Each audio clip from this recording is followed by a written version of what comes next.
Hello traders, Gary Wagner here. It is 10:55 in Honolulu, 3:55 in New York on Monday, 27th day of February 2023, and this is the daily report for gold and silver. It was dollar weakness today that resulted in fractional gains for gold. Dollar weakness is most likely due to two economic reports that were released today. The first one is new orders for manufactured durable goods, which decreased by $13 billion or 4.5%, coming in at $272.3 billion. The other report was the pending new home sales in January. The report released today by the National Association of Realtors showed an increase month over month of 8.1%. However, when you look at the data year over year, pending transactions decreased by 24.1%.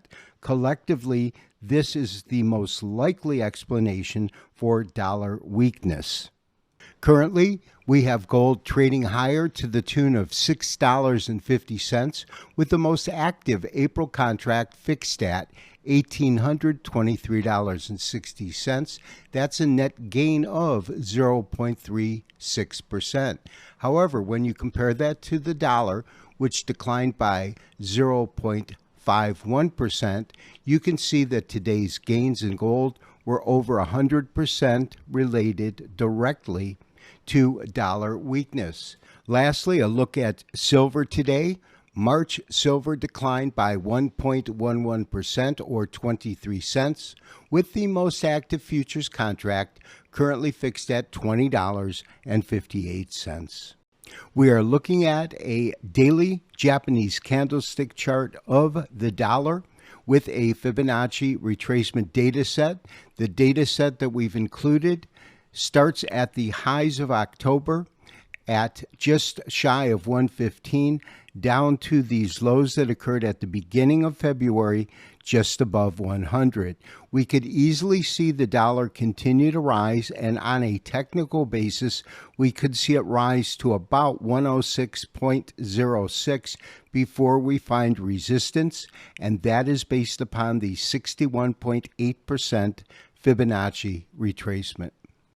And although the dollar could continue to gain strength long term, we are at a very interesting point in gold's pricing, because today gold traded to the lowest value since the beginning of this decline, when gold hit a top at $1,974.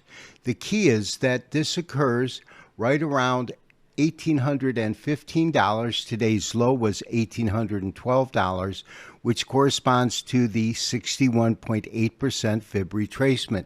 The data set we're using is the last leg of this rally from approximately 1719 up to this high.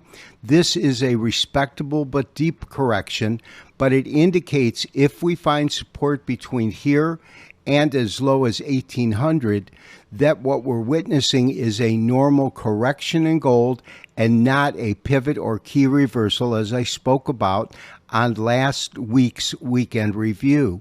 It is for that reason that we want to carefully watch to see if gold can find some support in this area and bounce off of this particular price point.